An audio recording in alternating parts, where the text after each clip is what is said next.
Esta ocasión vamos a hablar de los doble de voltaje utilizando de otros como vemos un dosificador o doblador de voltaje permite implementar el valor de voltaje que tenemos de una señal dental y esta específicamente se va al doble. Verio que aparece dos capacitores se unen en C sub 2 y uno de sub 2. En este ejemplo aparece un transformador, aunque este no es necesario para poder obtener esa función de duplicar el voltaje. Vamos a analizarlo. Desde el lado izquierdo tenemos una señal senoidal. Vamos a por dos hemiciclos. Vamos a enfocarnos a hacer un ciclo positivo en esta conducción y la polaridad que tiene la primaria, lo primario del transformador de este dispositivo en la parte de arriba y negativo en la parte de abajo, y esta misma playa se transpira, así que así con un labio del transformador en esta condición el empuje de corriente va a hacer que la corriente intente pasar a través de las etapas por segundo. Y cuando llegue este nodo a este punto, va a intentar pasar a través de esas dos. Embargo,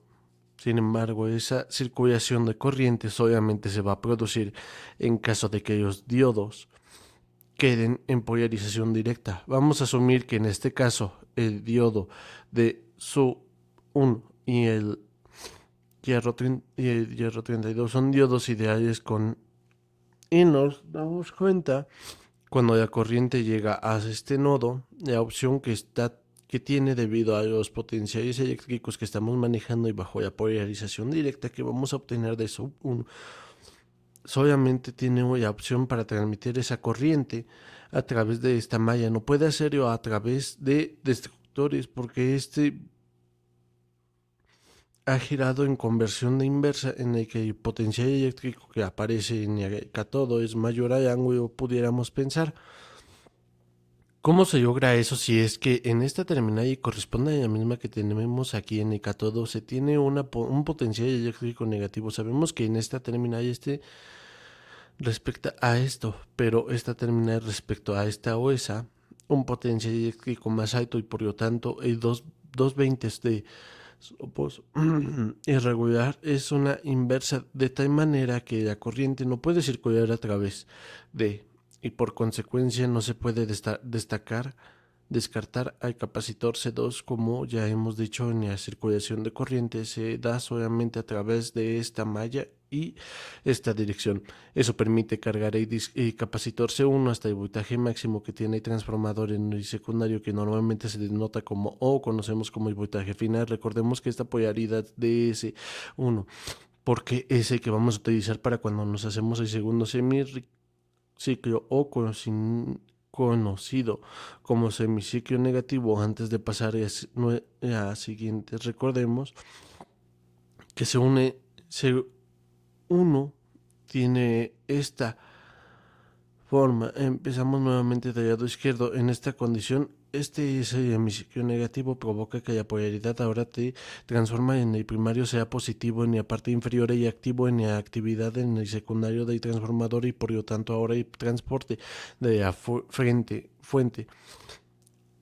a prueba se va a través de esta dirección cuando la corriente llega a ese nuevo y nuevas opciones, y gracias de su uno o intentar cargar los capacitores 2, sin embargo de su uno queda en polarización inversa, por lo tanto la corriente no circula a través de las opciones que el eje es a través de cepa. Sin embargo, para que pueda circular oriente a través de este capacitor o secuencia hay que cargarlo al sub 2 en el titular en polarizado directa. Esto se logra porque el potencial eléctrico que tenemos en el anodo 13 catodo en su otra terminal, porque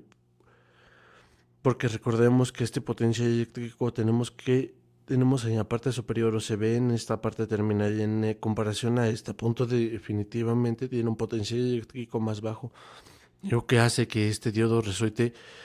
se comporte como un interruptor cerrado y a corriente pueda circular a través de tal manera que va a permitir que haya etapas diversas de clase. Por lo tanto, la trayectoria de corriente se tiene cuando se aplica un semiciclo negativo de las fuentes como en la muestra. Esta trayectoria de pregunta natural viene desde el valor de voltaje, permite cargar o que el valor se obtenga en el capacitor 1, 2. Bueno, podemos que ahora la polaridad que tiene es 1 y la que tiene el transformador y la podemos representar como si fuera una batería de dos fuentes,